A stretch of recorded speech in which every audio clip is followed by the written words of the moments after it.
Lift irrigation പദ്ധതിയുടെ pump ഹൗസിന്റെ ഭിത്തി ക്യാൻവാസാക്കി മനോഹരമായ പെയിന്റിംഗ് ഒരുക്കിയിരിക്കുകയാണ് ഒരു കലാകാരൻ. ചെറുകിട ജലസേചന വകുപ്പിന് കീഴിൽ ജോലി ചെയ്യുന്ന വാസുപുരം സ്വദേശി രാജേഷ് മുദ്രയാണ് തൊഴിലിടം വർണ്ണാഭമാക്കിയത്. ജോലിക്കിടയിലെ വിരസത അകറ്റാനും തൊഴിലിടം ആകർഷകമാക്കാനും ലക്ഷ്യമിട്ടാണ് കുറുമാലിപ്പുഴയോരത്തുള്ള ആറ്റപ്പിള്ളി പമ്പ് ഹൗസിന്റെ ഭിത്തിയിൽ രാജേഷ് ജീവസുറ്റ കടുവയുടെ ചിത്രം വരച്ചിരിക്കുന്നത്. 15 അടി ഉയരത്തിലും 12 അടി വീതിയിലുമാണ് ഈ ആക്രിലിക് പെയിന്റിംഗ് ഒരുക്കിയിരിക്കുന്നത്.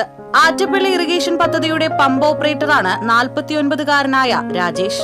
ഞങ്ങളിങ്ങനെ വെറുതെ ഇരുന്നപ്പോ നമ്മുടെ ഒരു സ്ഥാപനം ഇങ്ങനെ ഒരു ഇതായിട്ട് എടുക്കുമ്പോ നമുക്ക് അവിടെ ഒരു പടക്കം വെച്ച ഒരു വൃത്തിയാക്കി എടുക്കുമല്ലോ, ആ ഒരു ഉദ്ദേശത്തിലാണ് ചെയ്തത്. അപ്പൊ ഇവിടെ ഒരുപാട് കുട്ടികളൊക്കെ കുളിക്കാനൊക്കെ ആയിട്ട് വരുന്നുണ്ട്. അപ്പൊ അവർക്കൊക്കെ കാണുമ്പോ ഒരു സന്തോഷം, ഇതൊക്കെ കാണുമ്പോ നമുക്കൊരു സംതൃപ്തി, അങ്ങനെ വരച്ചാണ്. എല്ലാവരും നന്നായി എന്ന് പറഞ്ഞു, ഒരു സന്തോഷം. ചെറുപ്പം മുതലേ ചിത്രം വരയിൽ അഭിരുചിയുള്ള രാജേഷ് 10 വർഷത്തോളം കോടാലിയിലെ മുദ്ര ആർട്സ് എന്ന സ്ഥാപനത്തിന് കീഴിൽ ആർട്ട് വർക്കുകൾ ചെയ്തിരുന്നു.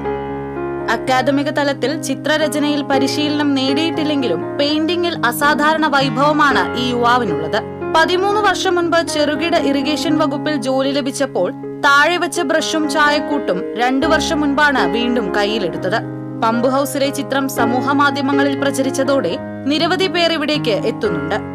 ആക്രിലിക് മാധ്യമത്തിൽ മനോഹരമായി ചിത്രങ്ങൾ വരയ്ക്കുന്ന രാജേഷ് സുഹൃത്തുക്കളായ ഏതാനും കലാകാരന്മാരോടൊപ്പം ചേർന്ന് കഴിഞ്ഞ വർഷം തൃശൂർ ലളിതകലാ അക്കാദമി ആർട്ട് ഗാലറിയിൽ പ്രദർശനവും സംഘടിപ്പിച്ചിരുന്നു.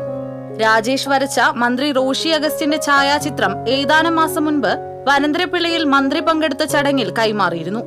അടുത്ത ഓഗസ്റ്റിൽ തൃശൂരിൽ നടത്താനിരിക്കുന്ന പ്രദർശനത്തിലേക്ക് ചിത്രങ്ങൾ വരയ്ക്കാനുള്ള തയ്യാറെടുപ്പിലാണ് രാജേഷ് ഇപ്പോൾ.